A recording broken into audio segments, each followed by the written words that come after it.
아까 이제 여기 운동장 주차하면서 오는데 차량이 엄청 많더라고요. 엄청 많더라고요. 와, 성도님 오늘 많이 오셨구나라는 생각으로 또 예배에 왔는데요. 많이 오신 성도님들에게 다시 한번 좀 인사합시다. 많이 오신 만큼 많은 은혜 누리세요. 인사하겠습니다. 시작. 많이 오신 만큼 많은 은혜 누리시면 좋겠습니다. 아멘. 감사합니다. 성도님들 기도하십니까?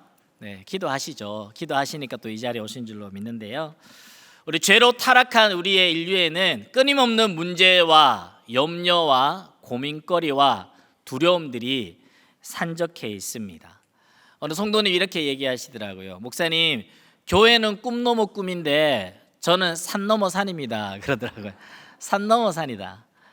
이번 고비 좀 끝난 것 같다 싶으면 또 다른 문제가 툭툭 터지고, 이 기도 때문에 또 오랫동안 씨름하고 기도했는데 하나님 은혜로 또 잘 지나갔다 싶었더니만 또 다른 일들이 터지고, 우리의 삶의 여정에 끊임없는 문제와 또 시련들, 염려들이 계속해서 있는 것 같아요.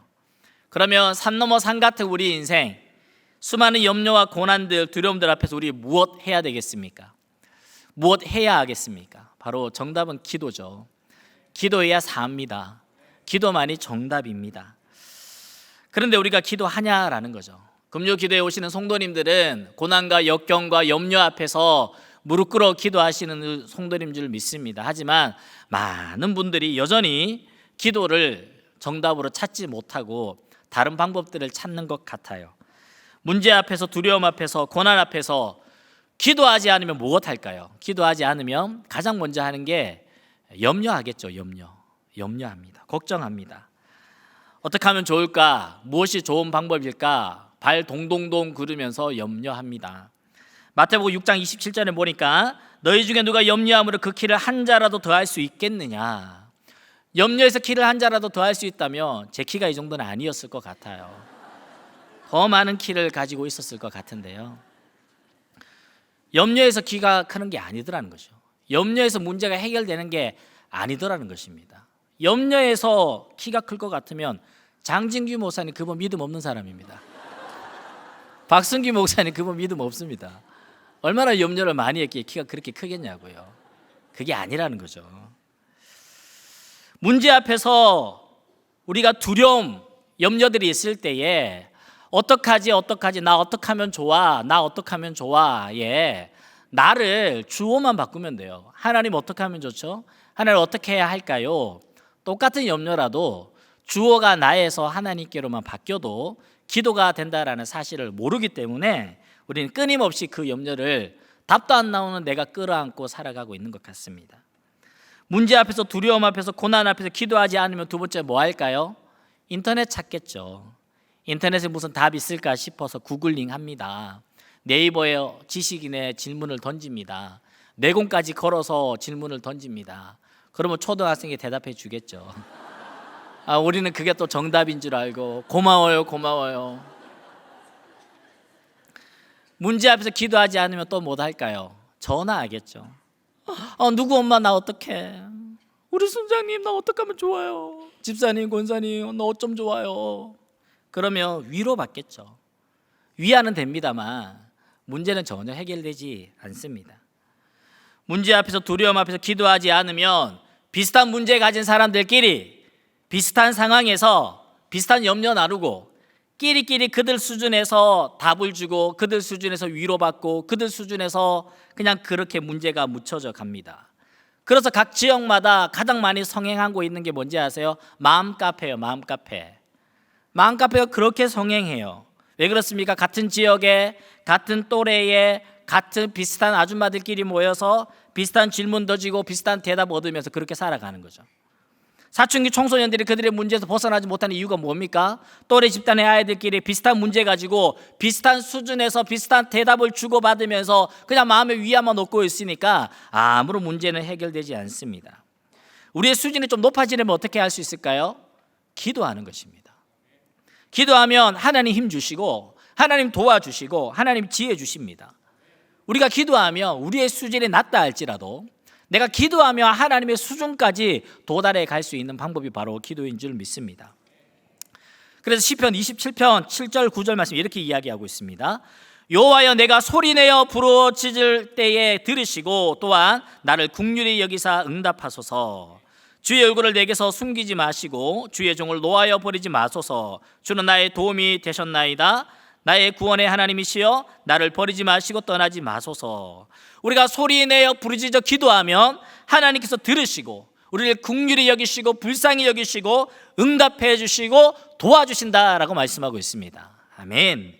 이렇게 기도의 특권이 우리에게 있다라는 거예요. 이 기도의 특권은 하나님의 자녀들에게만 주어져 있습니다. 히브리서 4장 16절 말씀에 그러므로 우리의 긍휼하심을 받고 때를 따라 돕는 은혜를 얻기 위하여 은혜의 보좌 앞으로 담대히 나아갈 것이니라. 아멘. 때를 따라 돕는 은혜를 얻기 위해서 우리가 때때마다 은혜를 누려야 되지 않겠습니까? 언제만 은혜를 구할까요? 모든 때, 모든 때. 은혜, 하나님의 때가 없이는 지날 수 없는 모든 때에 하나님의 은혜가 필요한데, 그 은혜를 얻기 위해서 은혜의 보좌 앞으로 담대히 나아간다. 담대히 나아간다. 뻔뻔스럽게 나아간다. 얼굴 철판 깔고 나아간다. 비록 나 죄 지었고 비록 나 부끄럽고 하나님 앞에 면목 없다 할지라도 내가 때를 따라 돕는 은혜를 받아야 하기에 은혜의 보좌 앞으로 나아간다. 누가요? 하나님의 자녀들이 하나님께로 나아가 은혜를 구하는 줄로 믿습니다. 오늘 이 저녁에 이 기도의 특권을 좀 회복했으면 좋겠다라는 바람으로 잃어버린 우리의 기도를 회복하기 위한 세 가지의 방법을 함께 좀 나눠보려고 합니다. 잃어버린 기도를 회복하기 위해서 첫 번째로는 따라합시다. 기도의 순서를 바꾸라. 네, 기도의 순서를 바꿔보자는 거예요. 우리가 잃어버린 기도의 그 은혜를 좀 회복하기 위해서 기도의 순서를 한번 바꿔보면 좋겠다라고 생각했습니다.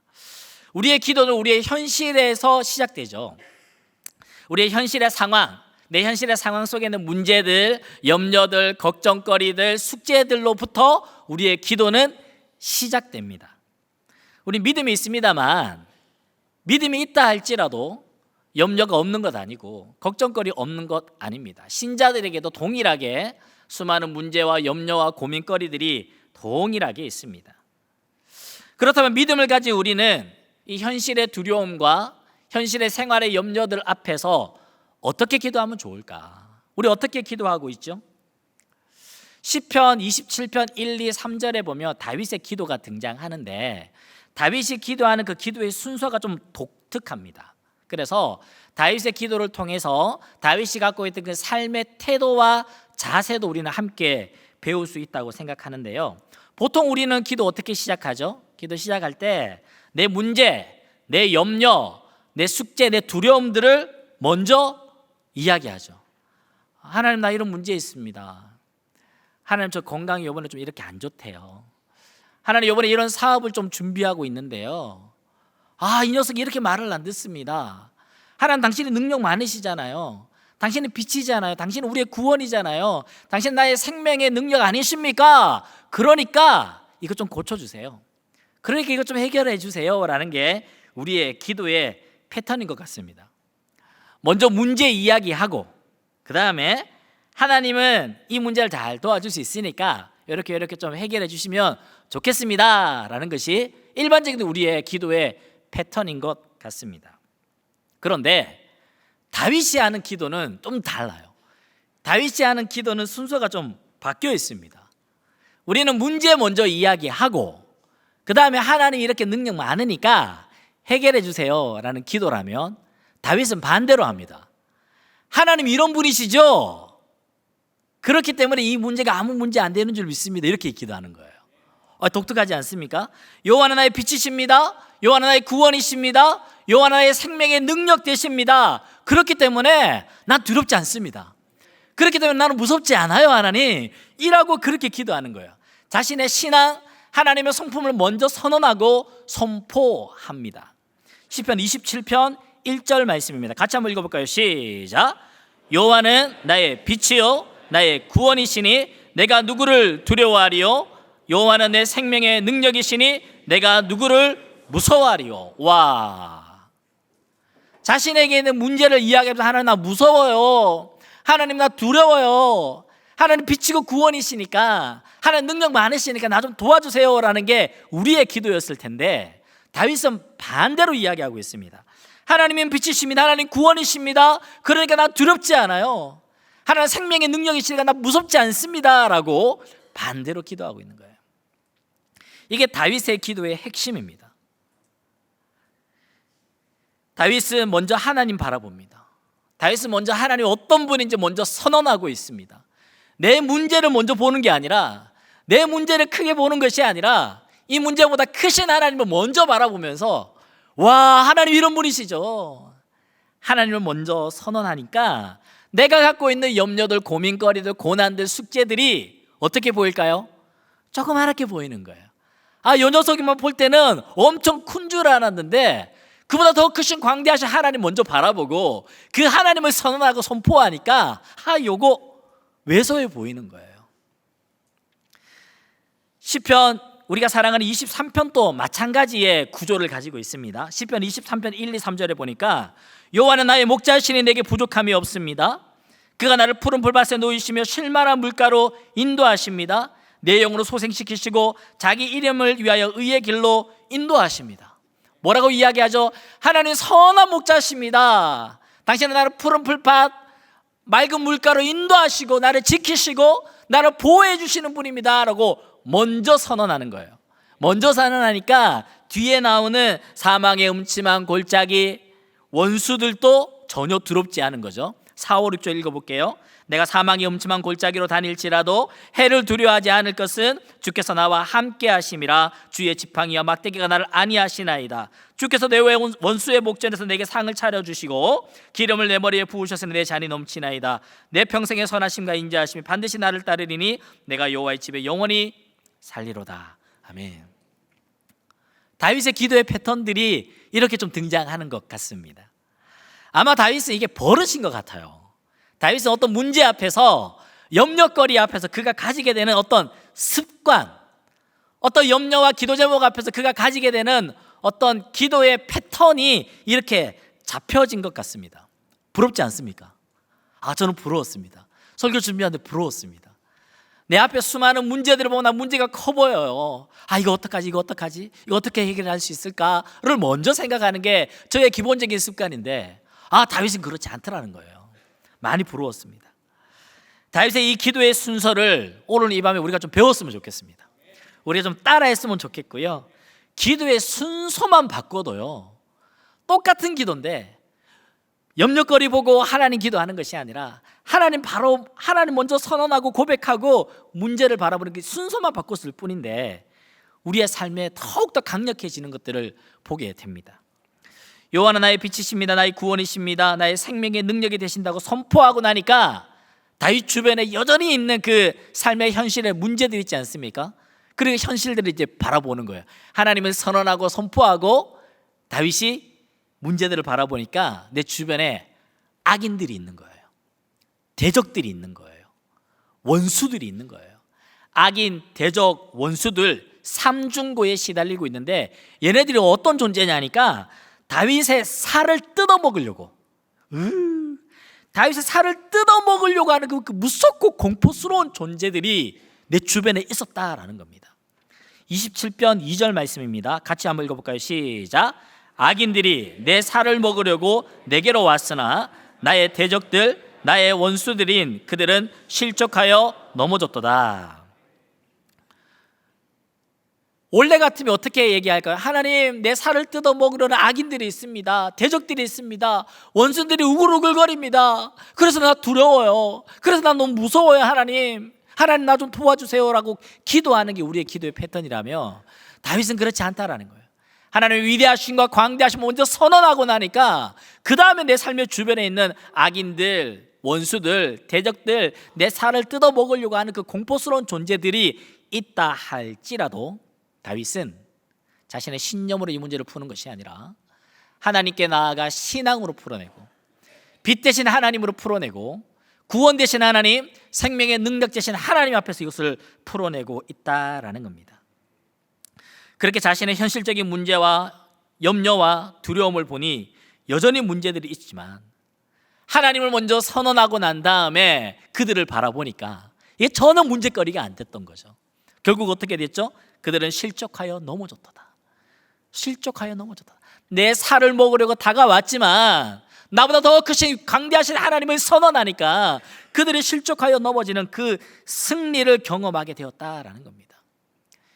내 삶에 많은 있는 산적한 문제들 앞에서 문제에 함몰되지 아니하고 문제보다 크신 하나님을 바라봤던 다윗, 그런 삶의 패턴과 기도의 습관과 버릇을 통해서 많은 승리들을 경험했던 것 같아요.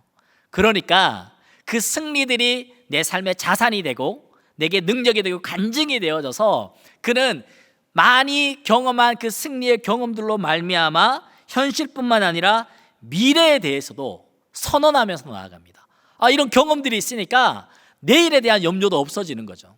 그래서 다윗이 가지고 있는 어떤 가정법이 있는데 제가 이름을 지어봤습니다. 지라도 가정법. 지라도 가정법. 욕은 아닙니다. 어떤 뭐뭐뭐뭐 할지라도 가정법입니다. 3절 말씀 한번 볼게요. 27편 3절 말씀에 군대가 나를 대적하여 진칠지라도 내 마음이 두렵지 아니하며 전쟁이 일어나 나를 치려 할지라도 나는 여전히 태어나리로다. 미래 아닙니까? 지금 현실에 군대가 쳐들어온 거 아닙니다. 전쟁이 일어난 건 아닙니다. 하지만 과거의 내 삶을 돌이켜보니 내 문제에 함몰되지 아니하고 크신 하나님께 집중했을 때에 하나님께서 이 문제들을 작게 보이게 하시고 너끈히 이겨냈던 수많은 승리의 경험들이 경험치로 쌓여져 있으니까 이 정도라면 군대가 내게 진칠지라도 전쟁이 일어나 나를 치라 한다 할지라도 내가 두렵지 않을 수 있겠구나라는 믿음을 고백하게 했는 것입니다. 악인 대적 원수 수준이 아니라 수많은 군대, 마치 쓰나미와 같은 큰 문제들이 몰려오고 최악 중에 최악, 전쟁.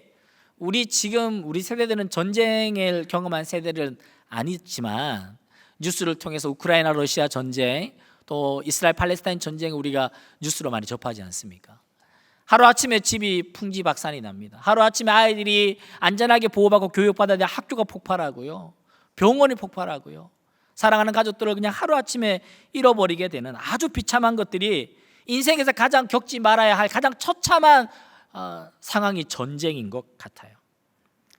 전쟁이 인간을 가장 최악의 두려움을 주고 윤리도 없고 자비도 없는, 그저 생존을 위해 서로 죽이기만 하는 그런 전쟁이 내게 다가온다 할지라도 내가 지난날의 승리의 경험, 기도 응답의 경험을 통해서 여전히 내일에 대한 승리의 확신을 가지겠다라고 다윗은 고백합니다.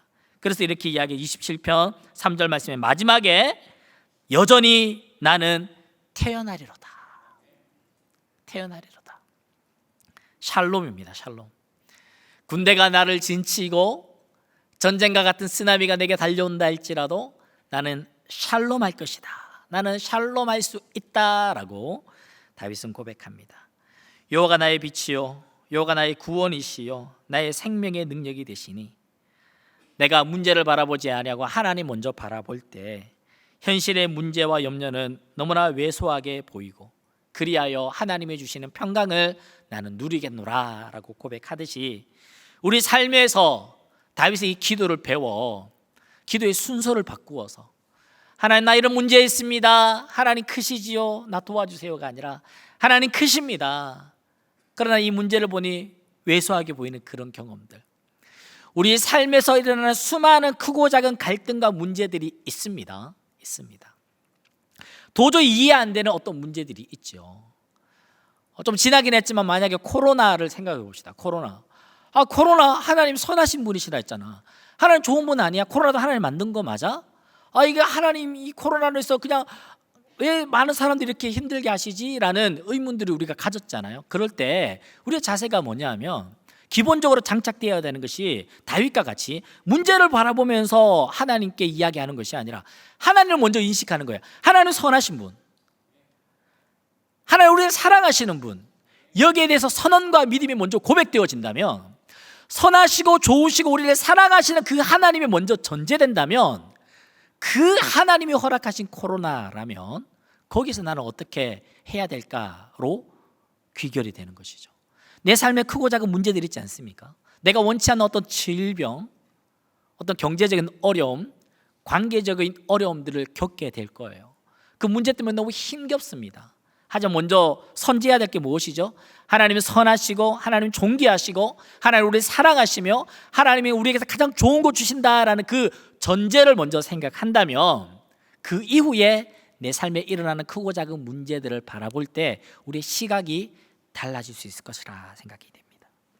두 번째로 우리가 잃어버린 기도를 회복하기 위해서는 먼저 할 기도가 있다라는 겁니다. 따라합시다. 먼저 할 기도가 있다. 우리는 생활에 염려가 가득 차 있습니다. 삶에 여러 가지 산적한 숙제들이 있기 때문이죠. 그러다 보니까 기도의 자리에 털썩 앉으면 제일 먼저 나오는 기도는 내 마음속을 가득 채우고 있는 염려의 크기, 염려의 순서에 따라서 기도가 술술술 나오기 마련입니다. 내 마음을 가득 채우고 있는 그 기도 제목 때문에 그 크기만큼 그 순서대로 기도로 나오는데요, 예수님은 그렇게 기도하면 안 된다라는 거예요. 네 마음속에 있는 염려의 크기, 염려의 순서에 따라 기도하면 안 된다. 무엇대로 기도하라고요? 마태복음 6장 31절 33절 말씀입니다. 그러므로 염려하여 이르기를 무엇을 먹을까 무엇을 마실까 무엇을 입을까 하지 말라. 그런즉 너희는 먼저 그의 나라와 그의 의를 구하라. 그리하면 이 모든 것을 너희에게 더하시리라. 아멘. 우리 인생에도 먼저 할 게 있습니다. 그리고 나중 할 게 있죠. 먼저 할 것과 나중 한 것을 구분할 수 있다면 그 사람은 성숙한 사람입니다. 그 사람은 어른입니다. 저희 집에 아이들이 늘 집에서 엄마랑 갈등이 있습니다. 뭐냐 하면 구 뭐라고 하는지 숙제가 있어요. 맨날 뭐 문제를 풀어야 돼요. 뭐 주구장창 풀어야 돼요. 엄마는 그거 하라는 거예요. 그거 해라. 애들 놀러 가고 싶죠. 좀 놀러 가면 안 돼? 그거 하고 놀러 가는 거예요. 그거 하고 자전거도 타고, 그거 하고 뭐 네가 보고 싶은 책도 보고, 그거 하고 DVD도 보고, 그거 하고 다 하라는 거예요. 애들은 놀다 와서 하겠다는 거예요. 놀다 와서 풀고, DVD 보고 풀고, 내가 보고 싶은 책 좀 보고 풀겠다는 거예요. 이 갈등이 있다가 엄마가 허락해 주죠. 그래, 빨리 놀다 와. 놀다 와서 해야 돼. 네 하고 갔다 오면은 해요, 안 해요? 하나지. 하다가 잠들고 막 피곤해 죽으려 하고 막. 그러니까 엄마가 니들 그래 하고 가라 하고 그 뒤로는 허락 안 해주지. 니 그때도 그랬잖아. 그러면 이제 막 다 하고 가, 다 풀고 가. 그러면 막 억지로 앉아가지고 나는 어쩌고 저쩌고, 나는 뭐 내 인생은 망했어, 이것 때문에 망했어. 굿땡 그 문제 푸는 것 때문에 숙제할 의욕도 안 생기고 느릿느릿하고 엄마는 계속 잔소리하고 밤 10시 11시까지 굿땡 그것 때문에 그것만 없어도 우리 집에 좀 살 것 같아요. 결국 숙제는 숙제대로 제대로 안 되고 관계는 관계대로 깨지고 매일매일 아쉬운 밤을 보내고 있습니다. 먼저 해야 할 것과 나중에 해야 될 거 있잖아요. 먼저 해야 될 거 먼저 하고 나중 할 거 나중 하는 거, 그거 구분할 수 있는 그거 어른이라고요. 그거는 성숙한 사람입니다. 우리 애가 굿땡 그거 문제하지만 여러분들 어땠어요? 여러분들 먼저 해야 될 거 나중에 해야 될 거 잘 구분하고 있습니까? 잘 구분하고 있습니까? 우리가 잃어버린 기도를 회복하기 위해서 두 번째 해야 되는 것은 뭐냐면 먼저 구해야 할 기도가 있다라는 거예요. 오늘 예수님이 뭐라고 이야기합니까? 먼저 그의 나라와 그의 의를 구해라. 먼저 그의 나라를 구해라. 먼저 하나님의 나라에 대해서 구해라. 그 말은 뭔 말일까요? 나라라는 것은 통치의 개념입니다. 먼저 하나님의 나라를 구하라는 것은 먼저 하나님의 통치가 임하기를 기도하라는 거예요. 내 삶에, 내 자리에, 내 삶의 염려 가운데 하나님의 통치, 하나님의 다스리심, 하나님의 주권을 위해서 먼저 기도하라라는 거예요. 내 염려가 먼저가 아니라 하나님의 나라가 먼저다. 내 염려가 먼저가 아니라 나의 필요가 먼저가 아니라 하나님의 통치가 임하기를 먼저 기도하라라고 예수님이 말씀하고 있습니다. 하나님의 뜻을 묻는 거죠. 하나님의 뜻은 무엇입니까? 저에게 이런 숙제들이 있고 이런 염려들이 있습니다. 하나님, 나 이렇게 됐으면 좋겠는데요. 이런 마음의 소망이 있는데요. 하나님의 뜻은 무엇입니까? 하나님의 뜻을 묻는 거죠. 하나님의 뜻을. 내가 무엇을 결정하기 이전에 하나님이 기뻐하시는 것은 무엇입니까? 하나님의 뜻이라면, 당신의 뜻이라면 내가 생각했던 것과 다른 손해를 본다 할지라도 순종하기를 선택할 수 있는 것.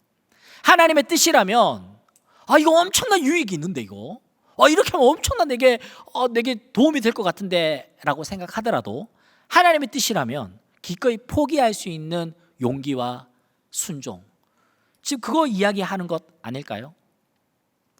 나의 관심은 언제나 우리의 욕심을 향해 있습니다. 나의 관심이 언제나 하나님의 관심은 어디에 있는지로 바뀌어져야 합니다. 내 삶이 하나님의 다스림이 있고 하나님의 주권이 세워지고 내 삶의 주인은 하나님이시다라는 이 믿음의 선언이 있다면 나의 주인 대신 그 주인이 바라보는 곳, 그 주인이 원하는 곳, 그 주인이 지칭하고 있는 곳에 나의 눈길과 나의 발걸음과 나의 손길이 움직여질 줄로 믿습니다. 우리가 회복해야 되는 기도, 우리가 잃어버린 그 기도는 바로 먼저 해야 되는 기도가 있다라는 겁니다. 하나님의 나라와 하나님의 통치와 하나님의 주권과 나의 염려와 나의 기도와 나의 소망 가운데 과연 하나님은 무엇을 좋아하시는가, 과연 하나님은 무엇을 내게 원하시는가를 물을 수 있는, 겟세마네 동산에서 십자가 지기 전 예수님의 기도가 무엇입니까? 이 잔을 내게서 옮기시옵소서. 하지만 나의 원대로 마옵시고 아버지의 뜻대로 되기를 원하나이다. 내 마음의 뜻이 있습니다. 내 마음의 소원이 있습니다만 그렇다 할지라도 내 마음의 소원이 먼저가 아니라 하나님의 뜻을 구하는 기도, 그런 기도가 우리 가운데 먼저 있을 수 있기를 간절히 소망합니다. 세 번째로 우리가 잃어버린 기도를 회복하기 위해서는 중보기도는 나에게 유익이 크다라는 겁니다. 따라합시다. 중보기도는 나에게 유익이 크다. 제가 청소년 사회 갈 때 아이들과 함께 1년에 가장 큰 행사가 있다면 겨울 수련회, 여름 수련회입니다. 왜냐 하니까 아이들이 2박 3일이라는 참 소중한 시간을 할애해서 오기 때문에 2박 3일 아이들 얼마나 바쁩니까? 그 시간을 우리가 아이들에게 얻어냈기 때문에 그 시간만큼은 정말 유익한 시간을 만들어주기 위해서 선생님들이나 스태프들이 참 2달의 시간 동안 그 2박 3일을 디자인하게 되거든요. 그 시간을 천국과 같은 시간, 하나님을 마음껏 예배하고 하나님을 알아가고 내 평생의 믿음의 친구들을 만나는 너무나 천국 같은 시간이기 때문에 그 행사, 그 시간이 너무 소중하고 중요합니다. 그 시간을 디자인하고 또 준비하는 교육자 입장에서 가장 그 숙제가 있다면 저녁 집회이겠죠. 저녁 집회 때 말씀도 말씀이지만 저는 개인적으로 수련회 때 설교 시간은 땔감을 준비한다라는 마음으로 말씀을 준비합니다. 아이들의 설교 시간에 설교를 듣습니다. 설교 시간에는 설교를 듣는 게 아주 일방적이잖아요. 여기 성도님 지금 일방적으로 제가 설교하는 그냥 들을 뿐이잖아요. 하지만 수련회 때 저녁 집회 때 가장 절정을 이루고 가장 중요한 타이밍은 저는 언제로 보냐면 설교 시간이 아니라 기도 시간으로 여깁니다. 왜냐하면 하나님께 아이들이 반응하는 시간이거든요. 설교 시간에는 그냥 일방적으로 듣는 시간이지만 그때 들었던 말씀 붙잡고 그때 생각나는 그 원리를 깨닫고 그거 붙잡고 하나님께 하나님 나도 이렇게 살고 싶습니다 라고 반응하는 시간, 그때가 너무나 소중한 거예요. 그러다 보니 기도의 시간을 어떻게, 정말 아이들이 한 2시간 정도 기도를 하는데 그 기도 시간에 정말 반응하면서 뜨겁게 기도할 수 있을까, 그 고민은 너무너무 많이 해요. 너무너무 많이 해요. 그러다 보니까 설교 시간에 잘 요리해서 말씀도 잘 가르쳐주고 그 말씀을 잘 들은 아이들이 기도 시간에 뜨겁게 반응할 수 있도록. 근데 그 아이들 그렇게 뜨겁게 기도 잘 합니까 안 합니까? 잘 안 하는 거예요. 그게 속상하기도 하고, 어떻게 하면 이 아이들이 정말 나의 기도로 무릎 꿇고 가슴을 치며 통회하며 하나님과 1대1로 그 기도할 수 있는 시간을 마련해 줄 수 있을까? 어떻게 하면 그 기도를 뜨겁게 좀 불타오르게 할 수 있을까라는 고민들을 많이 했습니다. 그러다가 제가 저만의 요령이 하나 생겼어요. 아이들의 기도에 불을 지피는 팁! 빰빰! 여기서부터는 영상 좀 끊고 갈게요. 입금을 해주시면 제가 알려드리겠습니다. 아이들의 기도가 잘 안 될 때 이 아이들의 기도에 불을 팡 터뜨리는 이 기도하면 애들이 기도가 거의 막 엉엉 울면서 기도를 해요. 무슨 기도인지 아세요? 아이들에게 엄마 아빠를 위해서 기도하자면요, 기도에 지친 아이들이 다시 힘을 내더라고요. 초신자여서 수련회가 처음이어서 기도가 뭔지 잘 모르는 아이들도 엄마 아빠를 위해서 기도하자 하면요 울면서 기도해요. 몰랐죠? 1년에 2번 합니다, 애들. 1년에 2번 이틀, 365일 중에 이틀 합니다. 그거만 해도 어디예요? 예전에 사춘기 부모 세미나라고 했었거든요. 사춘기 아이들과 어떻게 소통하면 좋을까, 어떻게 아이들의 마음을 이해할 수 있을까, 사춘기 부모님들을 모시고 좋은 강사들, 교수님도 모시고 강의도 하고 했는데, 한 날은 중학생 애들을 이렇게 좀 패널로 6명을 모았습니다. 그래가지고 무대 위에 올려놓고 여기에 부모님들 앉아 있는 거예요. 얘네들 그래도 교회 잘 다니는 임원들입니다. 중등부 임원들. 얘네들이랑 이렇게 주고받고 티키타카 하는 거예요. 중학생 아이들이 생각하는 부모님들 이걸 요한다, 우리 이것 때문에 부모님이 싫다, 뭐 블라블라블라 막 하는 거예요. 그러면 엄마들이 팔짱 끼고 그래서 이렇게 막 씩씩거리면서 들어요. 이렇게 내 아이는 아니지만 아이들이 이야기를 대신 들으면서 막 이렇게 한 30분 40분 동안 막 이렇게 토론을 하다가 마지막으로 아이들에게 이야기했습니다. 부모님들에게 마지막으로 하고 싶은 이야기가 있냐, 그 말하고 이제 마치자 하니까 대표되는 학생이 마이크를 잡고 일어나서, 사춘기 아이입니다, 부모님에게 마지막 하고 싶은 말이 있습니다. 그게 뭐냐 하니까, 엄마 아빠 건강하세요, 그리고 사랑합니다. 그날 오셨던 부모님 다 눈물바다가 됐어요. 사춘기 중학생 애들, 전혀 개념 없고 생각 없는 아이들, 엄마한테 나 그만하기 싫어 했던 그 애들, 방금 전까지 그 얘기했다니까요. 나 뭐 저거 블라블라 그랬던 애들이 엄마한테 팔짱 끼고 젖었었다 막 이러고 있었는데, 마지막에 하고 싶으면 뭐냐 하니까 엄마 아빠 건강하세요, 그리고 사랑합니다 이러니까, 그 365일 하루 이야기한 거예요. 하루 그 얘기 할 줄 압니다. 애들이 엄마 아빠를 위해서 기도할 때 가장 뜨겁게 기도합니다. 실제로 그렇습니다. 그 기도는 제가 실패해 본 적이 없습니다. 막 울면서 기도해요. 엄마를 위해서 눈물로 기도하고요, 아빠를 위해서 가슴을 치면서 기도해요. 고마움과 사랑하는 마음과 죄송한 마음을 담아서. 이엔 바운즈, 중보기도의 대가시죠. 그분은 이런 말을 했습니다. 하나님에 관해 사람에게 말하는 것은 위대한 일이다. 하나님에 관해 사람에게 말하는 것은 위대한 일이다. 그러나 사람에 관해 하나님께 말하는 것은 더 위대한 일이다. 하나님에 관해 사람에게 말하는 건 뭘까요? 전도겠죠. 전도. 반대로 사람에 관해 하나님께 이야기하는 건 뭘까요? 기도죠. 특히 중보기도입니다. 나를 위한 기도, 누구보다 구체적이고 마음 담아 기도할 수 있습니다. 하지만 여러분들 아시잖아요. 내가 내 기도하다가 지칠 때 있잖아요. 내가 내 기도하다가 기도 탁 막힐 때 있잖아요. 더 이상 기도 못하겠다, 그럴 때 있잖아요. 그런데 누군가를 위해서 기도하다 보면 이거는 뭐 샘솟듯이 계속 나오는 거예요. 막힘이 없이 막 기도하면, 이게 중보기도의 힘입니다. 에베소서 6장 18절 말씀 보니까, 모든 기도와 간구를 하되 항상 성령 안에서 기도하고 이를 위하여 깨어 구하기를 항상 힘쓰며 여러 성도를 위하여 구하라. 이 말씀이 어디에 위치해 있냐 하면요, 에베소서 6장에 마귀의 관계를 이기기 위해서 하나님의 전신갑주를 취하라 하면서 진리의 띠를 띠고 의의 흉배를 붙이고 블라블라블라블라 하고 18절에 이야기를 하는 겁니다. 그러니까 마귀의 관계를 이기기 위해서 하나님의 전신갑주를 취해야 되는 우리가 마지막으로 무장해야 될 게 있다면 그것이 기도인데, 그 기도 중에 마지막에 대미를 장식하는 게 뭐냐 하니까 여러 성도를 위하여 구하라. 중보기도를 이야기하고 있는 것입니다. 우리가 마귀에 대적하여 이기는 중보기도가 영적 무장의 마침표가 되는 줄로 믿습니다. 중보기도는 하나님과 사람 사이에 내가 기도로 나아가는 것입니다. 이 기도는 내가 기도하고 있는 어떤 기도 대상자에게 유익이 크겠지만, 그보다 더 큰 유익이 있다면 나의 기도의 지경이 넓어지는 거예요.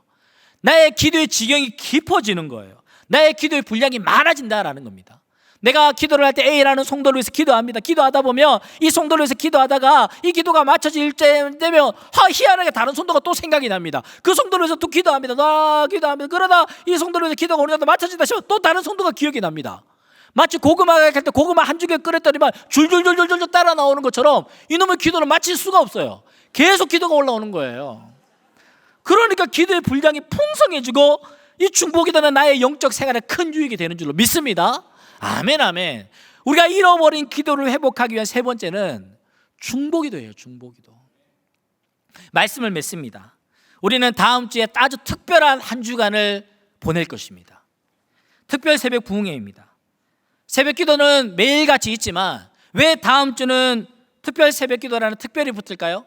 뭔가 10월 30일, 9월 30일부터 10월 5일까지 그 날짜가 좋아서 그날이 스페셜하기 때문입니까? 빨간 날이 많은, 휴일이 많은 스페셜하기 때문입니까? 그렇지 않습니다. 다음 주가 우리 특별 새벽 기도회가 특별한 이유는 내가 새벽을 깨우고 내가 교회에 나와서 내가 하나님의 선하심을 선포하고 하나님의 통치와 나라를 선포하고 누군가를 위해서 중보기도 할 수 있기 때문에 그날이 특별 새벽 기도회가 되는 줄로 믿습니다. 왜냐하면요, 아무리 특별한 새벽 부흥이라 할지라도 내가 안 나오면 안 특별합니다. 누가 그 얘기 하더라고. 저 사람 유명한 사람이야. 내가 모르는데 뭐가 유명해요? 아무리 유명하다 난 몰라요. 그러면 안 유명한 사람이에요. 저 사람 아무리 유명하다 해도 내가 지나가다가 그냥 아저씨가 아줌마예요. 왜? 난 모르니까. 아무리 특별 새벽 부흥회를 하고 막 새벽에 3시에 줄 서지 마세요. 네. 새벽 4시에 줄 서고 막 이랬다 할지라도 내가 그냥 쿨쿨 차고 나랑 아무 상관없는 그냥 그 날이 되는 거예요. 하나 예를 들어볼까요? 어느 교회는 이번 주간이 특별 새벽 부흥회입니다. 여러분들에게 좀 특별하십니까? 심지어 지난주에 특별 새벽 부흥회가 끝난 교회들도 있어요. 여러분들 그거 아세요? 모르잖아요. 나에게 아무 특별하지 않아. 왜? 나는 안 갔거든요. 다음 주에 있는 특별 새벽 부흥회는요, 내가 소속된 우리 교회입니다. 내가 사랑하는 교회, 내가 매주마다 영적인 은혜를 공급받고 있는 교회, 내가 소속되어져서 나눔을 하고 함께 울고 함께 웃는 교회, 우리 교회 특별 새벽 부흥회라는 거예요. 그렇기 때문에 우리 교회 특별 새벽 부흥회가 진짜 특별 새벽 부흥회가 되려면 내가 와야 합니다. 내가 새벽을 깨워야 합니다. 내가 이 자리에 와야 됩니다. 내가 이 자리에 부르짖어 기도해야 됩니다. 내가 이 자리에서 기도하고 눈물 흘리고 눈물 흘리고 나갈 때 내가 은혜를 받아야 그게 특별 새벽 부흥회 되는 줄로 믿습니다. 오늘 이 자리에 계신 성도님들, 온라인으로 참여하신 성도님들, 다음 주에는 다 이 자리에 오시면 좋겠어요. 본당에 들어오면 좋겠지만 그렇지 못하다 할지라도 체육관이든 드림센터든 기도의 자리로 나와서 그 기도의 공기를 함께 공유했으면 좋겠습니다. 특별 새벽 기도에 나오셔도 우리 이렇게 기도하면 좋겠어요. 첫 번째로는 기도의 순서를 바꿔보자고요.